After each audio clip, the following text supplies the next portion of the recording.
Okey, cukai jualan dan perkhidmatan ataupun sales and service tax. Okey, ini yang cukai yang diamalkan oleh Malaysia lah, cukai jualan dan perkhidmatan.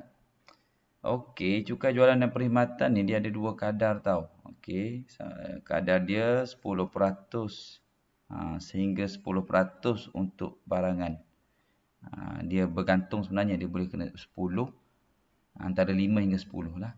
Dan untuk perkhidmatan biasanya 6%. Dia akan charge 6%. Ada juga yang kalau untuk barangan antara 5 hingga 10%. Okey. So, kalau kita tengok kat sini lah. Okey, ini adalah contoh-contoh resit-resit yang kita boleh tengok kat sini. Okey, bila kamu ambil ataupun kamu pergi buat transaksi, dia boleh kenakan dua jenis cukai ni. Ada bergantung kepada industri ataupun tempat yang kamu pergi. Ada yang hanya mengenakan cukai jualan. Ada yang mengenakan cukai perkhidmatan. Okey. So kalau dekat sini, okey, ini contoh. Dia hanya mengenakan service tax 6%. Okey. Kalau yang ni kalau kita tengok yang kedua ni, okey. Dia ada cukai jualan, okey, dan dia ada cukai servis lagi, cukai perkhidmatan pun dibagi. Okey.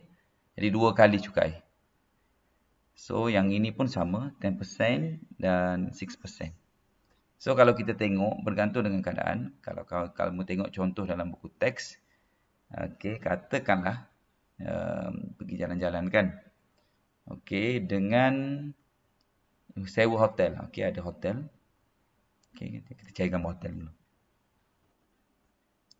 Okey, contohnya Syatri. Syatri dia menginap di hotel ni dan dia dikenakan cukai. Okey, sorry. Yang cukai dulu. Kos untuk tidur di hotel ni adalah RM60 per malam. Okey, ini kadar dia. Ini untuk tidur. Dan Syatri untuk satu malam, Syatri akan dikenakan cukai sebanyak 6%. Okey, cukai perkhidmatan. Okey. So, apa yang berapa Syatri kena bayar? Okay, kalau Syatri tidur 3 malam. Okey. Kalau 3 malam, 6% darab dengan RM60. RM60. So, kita pada ni, kita buat RM60 lah. RM60. Ni untuk satu malam. Ni untuk satu malam. So, bila 6% daripada 60, jadi 6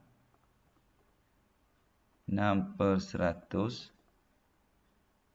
6%. Okey, darab dengan 60. So, satu malam cukai yang perlu dibayar adalah RM3.60. Kalau Syatri tidur 3 malam, darablah dengan 3. Darab dengan 3, maksudnya RM10.80. Darab dengan 3. Jadi, so RM10.80. So, tengok keadaan lah. Okey, cukai.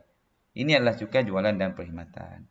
Sebelum ni kita kena GST tau. GST 6% untuk semua. Tapi cukai jualan dan perkhidmatan ni ada dua. Satu untuk jualan, satu untuk perkhidmatan. Kita kena ingat tu. Okey, untuk jualan, okay, kita check balik.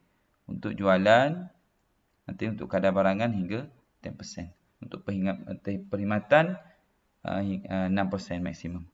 Okey, untuk barangan ni dia boleh kenakan antara 5 hingga 10% lah.